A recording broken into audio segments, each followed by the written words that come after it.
লাউ ফুলকপি টমেটো দিয়ে মাছ দিয়ে ভীষণ মজার একটি রেসিপি। কেমন আছো বন্ধুরা? আশা করি ভালো আছো। আমি অনেক অনেক ভালো আছি। আসছি বাপের বাড়িতে, তো ছোটো কাকি রান্না করতেছে আমার। তো কাকির আজকে একটা রেসিপি তোমাদের সাথে শেয়ার করব। ভীষণ মজা কিন্তু এভাবে মাছ রান্না করলে। তো পরিমাণ মতন প্রথমে কড়াইতে তেল দিয়ে দিল, শুকনো লঙ্কা, তেজপাতা, পাঁচফোড়ন। পাঁচফোড়ন না গোটা জিরা, যাই হোক আমার মনে হয় গোটা জিরাই, আমি প্রথমে খেয়াল করিনি। তো এখন এখানে ফুলকপি আর লাউটা দিয়ে দিতেছে।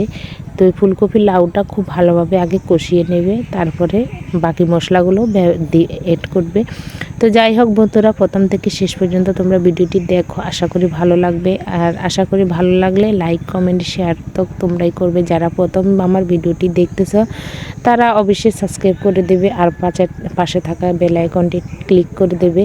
যাই হোক ইউটিউব ফেসবুক দুইটা চ্যানেলে আমার আছে। যাই হোক এখন এখানে দিয়ে দিল পরিমাণ মতন, বেশ পরিমাণ মতন লবণ দিয়ে খানিক আবার কষিয়ে নেবে। তো কাকি কিন্তু যেভাবে আজকে রান্নাটা করতেছে কিন্তু অনেক অনেক মজা হলো এই ফুলকপির তরকারিটা।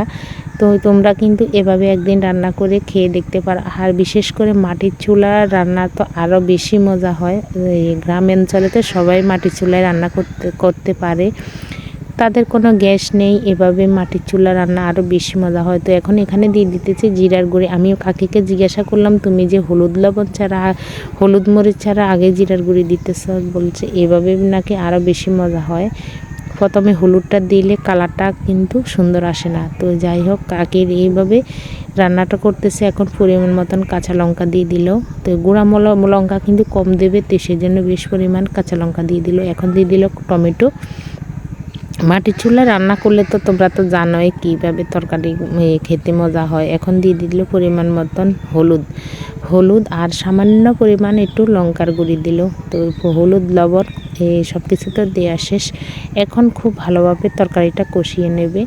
তো তরকারি রান্নার কাছে দেখো কীভাবে মানে এত সুন্দর করে রান্নাটা জানে আমার কাকি রান্না করতে।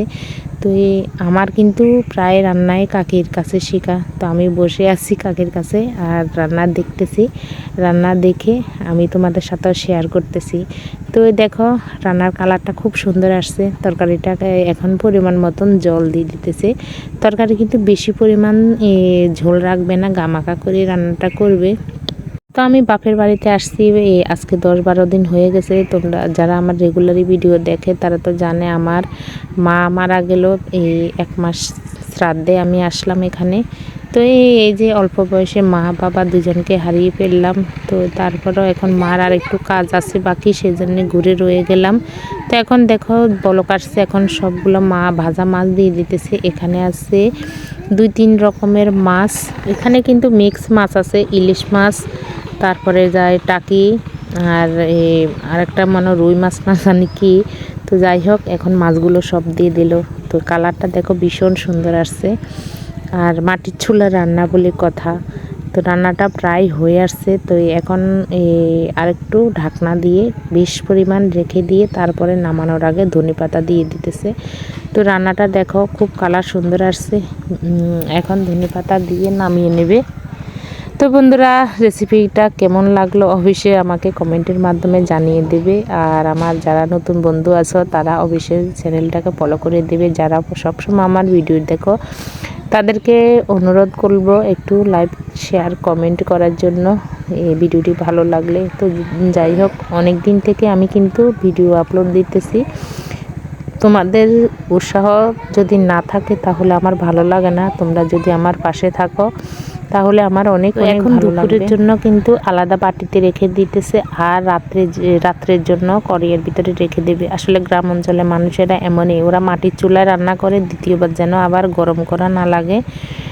গরম বলতে মানে কড়াইয়ের যেটুকু আছে, এখন তো শীতকাল পড়তেছে, রাত্রে আবার এই কড়াইটা গরম করে তারপরে আবার ভাত খাওয়ার সময় ওরা একটু গরম করে নেবে। যাই হোক এখন এইটা দুপুরের জন্য তুলে নিতেছে। নষ্ট মাছের ঝুরি ভাজিয়ে করলো। যাই হোক আজকের মতন বিদায়, টাটা।